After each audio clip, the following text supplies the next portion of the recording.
Jalen Hurts overall has had a very, very good career if you consider now here he is in his second Super Bowl, won a bunch of games this year. But the question becomes, Rob, when we start talking the best quarterbacks, the first person most people are going to name is Patrick Mahomes. Not me. That's why I said most, because you're crazy. And he's going to be over here.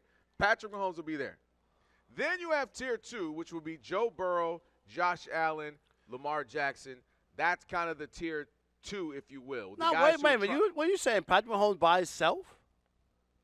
I didn't think I was saying anything novel. I didn't think I was breaking some news here. Oh no, I'm talking about you're just basing it on winning. That's not just the Patrick Mahomes talent. No, I don't. Hold on, wait. No, I don't think that if Lamar wins a third MVP, yes, in 20 at age 27. You can't tell me he's not a top tier. He's not in the top tier. I just don't believe that he's by himself. I believe this year, and I've said it a gazillion times, Lamar Jackson was the best football player. No, but Patrick Mahomes the last 2 years have not played well. We're talking about the duration of their careers. Oh, you're just talking about career. Yeah, I'm saying that's what we can only judge them by. Like when you think of who's the best player, you say Luka, LeBron. You're going by their careers right now, where they are. Like so this is just about winning, though. This is not about. It they has can't to be. beat the man. What do you mean? No, but I'm just saying, like he hasn't played well the last 2 years. Well, Rob, The Athletic does their QB tiers every year, and he's the only one in tier 1? No, so the way they have it. Okay, that's my point. So, Rob, let me finish. There's 3 people in tier 1, okay? Josh Allen, Joe Burrow, Patrick Mahomes. Patrick Mahomes is the only one who's unanimous in tier 1, and one of the quotes they said, is there a 0 category above tier 1? Because that's where he should be, by himself. Perfect. I don't understand.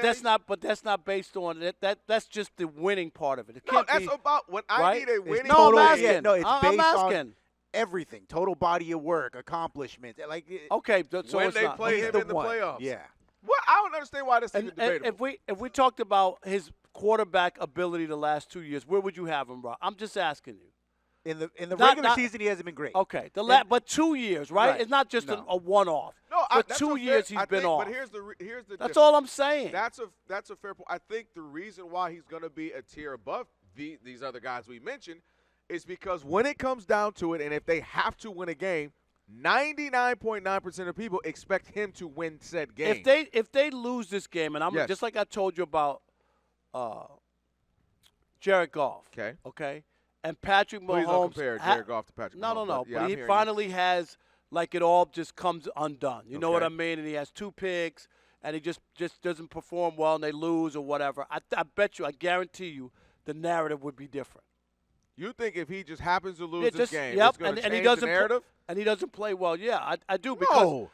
Because he would have finally lost one. No. People will start to look at the whole body of work and say, you know what? This shouldn't be that surprising because he really hasn't played well. And I guarantee the next couple if of they years, poll and finally 32 his lucky GMs, 30 of the 32 are going to take him over any and every. Maybe there's one. Buffalo and the Baltimore Ravens. Them the two who would say they're not going to take him. I'm just saying, if he does not play well and they don't win, the narrative about him will change. Okay. I get what you're saying. He hasn't lived up to his normal standards. I agree. He has admitted that. But you're acting as if when it comes down to winning time, this is literally not what he does. He looks he looks better than anyone else. He plays better than anyone else when it becomes winning time, especially against the 2 guys who are chasing him, and Josh Allen and Lamar. He's just different. And that's what keeps him 1A, if you want to call them 1B. But that wasn't even the question. You just wouldn't even let me get to the question out here. Is Jalen Hurts. What does he need to do? Because he could, if you're Jalen Hurts, you can say, y'all always talking about Lamar. Y'all always talking about Josh Allen. All I do is get to a couple of Super Bowls. Joe Burrow, credit him, he's been the one. But y'all keep talking about them other guys. What about me? Me leading teams to a Super Bowl. Me leading teams to some great records. Me leading team to, division titles. Why am I not in the same tier as the Joe Burrows, the Josh Allens, and the Lamar Jacksons? And to me, if he were to win this Sunday, he would have a legitimate claim that maybe I don't do it same as them stylistically. Maybe my numbers won't jump through the roof like a Lamar Jackson, but I keep being the one going to the Super Bowls, and now I'm a winner if he is to win this Sunday. But I do think he needs to win and perform well, similarly to how he did the first Super Bowl. He just didn't win it. For us to go, okay, maybe you're in that tier now. Because talent-wise, the other guys we just mentioned are just simply better than him. But if he's going to be at this talent level and keep winning, then you can't argue. Because Josh hasn't done it. Josh hasn't gotten to a Super Bowl, nor has Lamar for as gifted as they are. And their teams have been good. They just haven't been able to do it. And maybe part of it for them is their misfortune, I should say, that they're in the AFC and ultimately have to go through Patrick Mahomes. He can win the game, and I don't believe that people are going to say, oh, he's done it now, and he's in that. Because if Saquon Barkley rushes for 165 yards and has two touchdowns. That's why I said he has to play well like he did that previous Super Bowl. But I don't think that's the team and the Jaylen Hurts that we're going to see. That guy, I don't even think exists anymore. Listen. You know what I'm saying? I don't know where that came from for a season. But that was the outlier, and I don't think that if the Eagles are going to win on Sunday, that's what we're going to see. I don't. I really. Their offensive and defensive lines are good.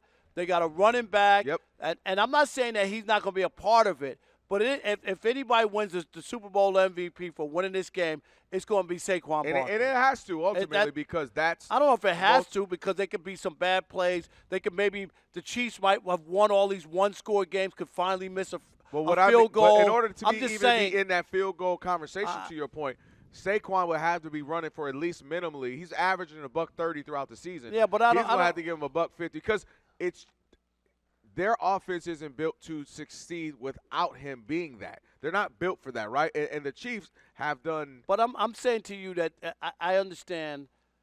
It's the same thing with the Lions, okay? When they were 9.5-point favorites, right? You looked at their offense and you said the Washington can't compete with them. They can't stay with them. And when you include turnovers and stuff that the Chiefs haven't done, if you get that in the mix, it could change the game. I get what you're saying.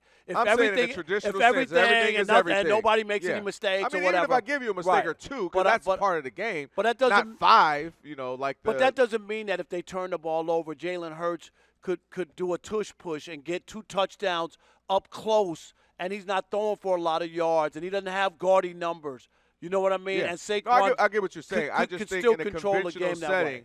They're going to have to, because it isn't also just on Saquon and a home run ball. It's on also if we can keep that dude Patrick Mahomes off the daggone field. Also, you know what I mean? Let's control the ball, tush push, run Jalen, run Saquon, so that our drives are 5 minutes, 4 minutes, 6 minutes, 7-minute drives, and we can keep them off the field as much as possible. I think obviously that would be advantageous. I get for that, them. yeah. But if you get, I wouldn't tell Saquon who got a 70-yard run to slow down. No, anybody saying that? Go Saquon, right. go. You know what I mean? If you're scoring touchdowns, we'll take it. Yeah. I don't care how quick. I understand the premise. If you can hold Patrick Mahomes to 4 possessions in the first half, that you're winning, right? I get that. Keep him off the and if you're keeping the field goals. But I still think the interesting thing for if you're. And I know ultimately they ask him this, especially because how measured he is and what he says, his responses, and how calm and chill he is, he being Jalen Hurts.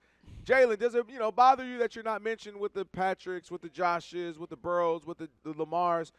Obviously, I think he would have a very politically correct answer and say, don't bother me as long as we keep winning, da-da-da-da. But that is a good question. I ultimately don't think people will think of him that way because singularly he doesn't pass the ball as well as them. He doesn't put up the gaudy numbers like them. But it would be a fair question for him if he wanted to ask, why won't y'all put me in that tier when the guys you've mentioned, Josh Allen and Lamar, they don't even make it to the Super Bowl, and I do. It would be a fair question that he maybe wants to ask the media, but ultimately I don't think he's naturally as talented as they are.